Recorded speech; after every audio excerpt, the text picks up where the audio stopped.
जो शास्त्रों में आज्ञा है कि महाप्रभु जी का दर्शन करने से कौन कौन से ग्रह नक्षत्र ठीक होते हैं, ध्यान से सुनो। श्री जगन्नाथ महाप्रभु की दाहिना नेत्र जब आप देखते हैं तो आप साक्षात सूर्य का दर्शन कर रहे हैं। बाएं नेत्र में चंद्रमा का निवास है, ये दोनों सूर्य चंद्र है। जगन्नाथ महाप्रभु की जो नासिका है ये मंगल ग्रह है। जिनको मंगल दोष हो वो खूब सर्वांगीण अंग का दर्शन करो, परंतु बार बार महाप्रभु जी की नाक ही देखते रहो, आपका मंगल ग्रह पवित्र हो जाएगा। और अधर बुध ग्रह है, ये मुखमंडल अधर जो है ये बुध है, इनका दर्शन करने से बुध पवित्र होते हैं। महाप्रभु जगन्नाथ जी का तिलक जो है ये गुरु बृहस्पति ग्रह है, ये बृहस्पति है। तिलक का दर्शन करने से बृहस्पति ग्रह मंगलकारी हो जाते हैं। महाप्रभु जगन्नाथ जी के मुख के जो चारों कोने हैं, दो इधर और दो इधर, ये कोने जो हैं, मुख के चारों कोण जो हैं वो शुक्र ग्रह हैं, उनका दर्शन करने से शुक्र ग्रह पवित्र हो जाता है।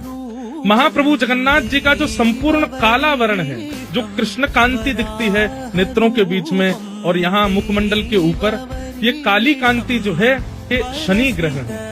जिनको शनि की 7.5 चलती हो तो महाप्रभु जगन्नाथ जी के उस काले वर्ण का ही दर्शन करते रहे। महाप्रभु जगन्नाथ जी का जो स्वर्ण किरीट मस्तक पर लगाया जाता है यहाँ पर, वह राहु ग्रह है, उसको दर्शन करने से राहु की दशा मंगलमयी हो जाती है। मुख के नीचे का संपूर्ण जो श्री विग्रह जिन्हें किशोरी जी का रूप माना जाता है, उनका दर्शन करने से केतु ग्रह पवित्र होते हैं।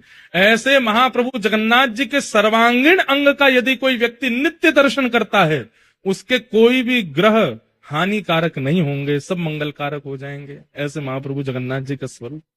इसलिए आप दुनिया के किसी भी कोने में रहिए, महाप्रभु जगन्नाथ जी का नित्य दर्शन किया कीजिए। इसी भाव से करो, पहले दोनों नेत्रों का दर्शन करो, फिर अधर का दर्शन करो, फिर ठाकुर जी के चारों कोने का दर्शन करो, फिर काली मां का दर्शन करो, नासिका का दर्शन करो, सर्वांगण अंग में यहाँ पर जो स्वर्ण किरीट उसका दर्शन करो, तिलक का दर्शन करो, फिर नीचे के अंग का दर्शन करो। सर्वांगीण जगन्नाथ जी को देख करके नमस्कार करके अपने कार्य में प्रस्तुत हो जाओ। आपके सारे ग्रह प्रतिकूल क्यों होते हैं? क्योंकि ग्रह को जो अनुकूलता आपसे चाहिए वो उन्हें मिल नहीं रही है।